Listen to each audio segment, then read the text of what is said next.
All right.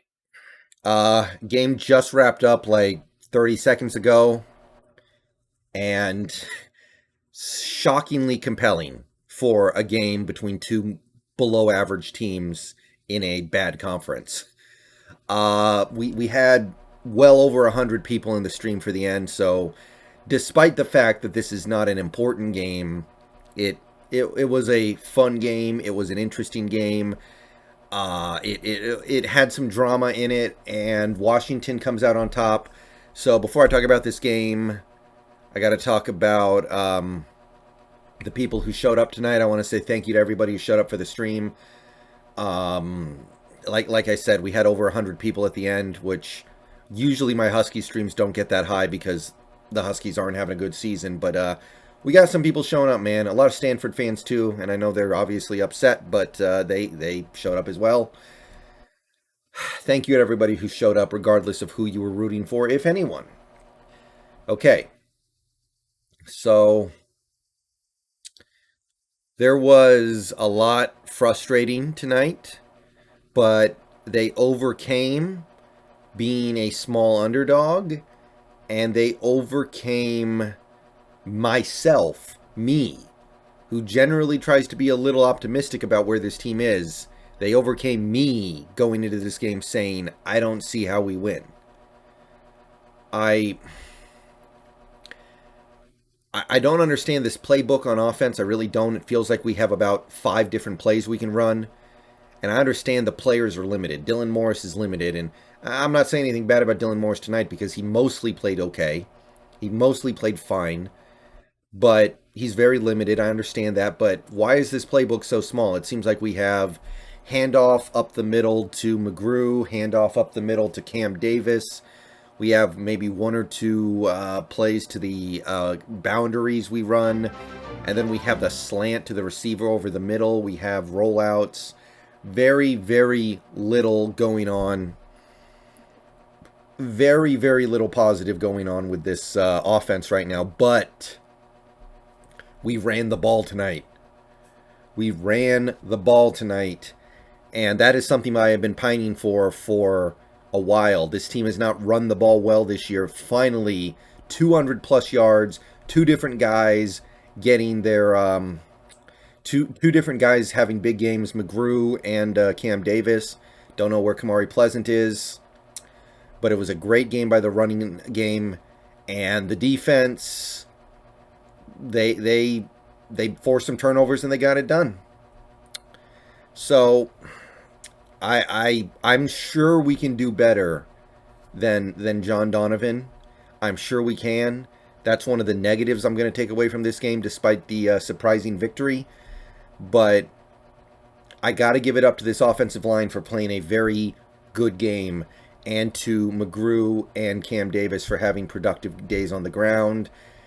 I'll even give a little bit to Dylan Morris. He had an okay game. I can live with that. I don't have high expectations from him, obviously, at this point. So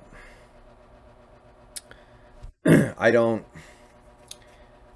I don't know really what to say about it. He didn't turn the ball over. He made some good throws. The touchdown at the end was nice. He hit some slants on the game-winning drive that we needed. He picked up a couple of big third downs on that last drive. I don't need to see any more of Dylan Morris. I'm going to say that. And I understand this team probably wants to protect Sam Heward's red shirt, but the odds of that mattering are low.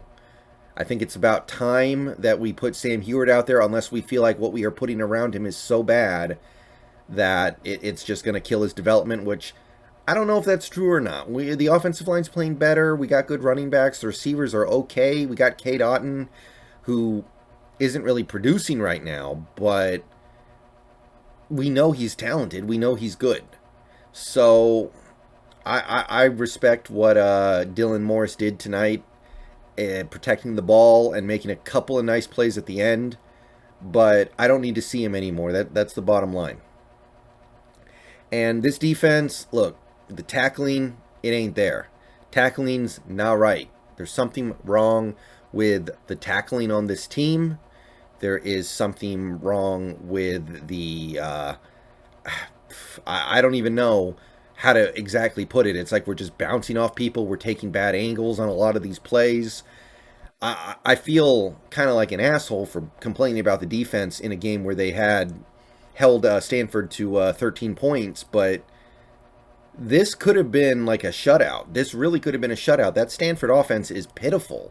They can't run the ball. Their quarterback is very mediocre. All they had were throws to the tight ends. That's all they did the whole game. That's about the only thing they did that actually had genuine success on its own merit. And we were letting tight ends run wide open for a good chunk of that game. We were able to force 2 turnovers that bailed us out. But the tackling, man, that's the main thing. We got some pressure on the quarterback, especially later on in this game. I thought we did a good job there. Turnovers are great, but for me, the negative that I'm taking away on the defense is just the general tackling. We finally played good run defense, and I know it was a pathetic Stanford rushing attack, but we played good run defense today. I'm happy for that because that's something that has been sorely lacking. But they're still not where they should be given the fact that they still have Jimmy Lake. But other than that, I'm going to be happy with this win. I'm going to be happy with specifically the run defense and the run offense. I'm going to be happy with the way that this team played at the end. After they didn't pick up that 4th down, they could have just said, here we go again, and given up a 1st down on the next drive. They didn't. They got pressure on a PA rollout that last week would have fooled them, and the QB would have walked for that 1st down to seal the game, basically. Didn't happen this week. This week, they get the 3 and out, get the ball back to the offense, take advantage of some big mistakes by Stanford, and they go down and win the game. And I salute them for that. I hope that this isn't the kind of game that saves Jimmy Lake's job. I hope this isn't the kind of game that saves John Donovan's job, because they both are trash. Honestly, I hope it's not the kind of game that makes Dylan Morris look good in the eyes of this staff. So, where do we go from here? 4-4. Look, you only need 6 wins to make a bowl game. We have games against Colorado. They're bad. We have a game against the Cougars, who we own. You win those 2 games, you can make a bowl game. And I will take making a bowl game at this point as some solace. I don't want it to save anybody's job, but if they want to go make that run, if they want to go play one more game, get one more game worth of experience for some of these young guys, then I'm going to get behind them. But the path is thin. You got Oregon and Arizona State. You're probably not going to win either of those games. But the path to a bowl game exists. And with this win tonight, we have an actual chance at it. So, that's really all I got. Pretty good game tonight. A lot of holes in this team, don't get me wrong, but they're doing some things right now. I can't believe it took this long to find a running game, but we finally found a run game. It took us a long time to actually start stopping the run competently, but against a really bad rushing team, we finally did. So I'm gonna take what I can get with this team right now, and we'll see what they got, man. They got 2 winnable games on their schedule. They need 2 wins. 2 winnable games. They proved me wrong tonight. Prove me wrong a couple more times. You're going to get that bowl game. And from there, I want to play one more game. I do. All right. See you guys later on. Go Huskies. Bow down to Washington. Big win tonight. Well, not really, but it felt like it. For a little bit there, it felt like we were actually a real team. All right. See you guys later on. Bow down to Washington.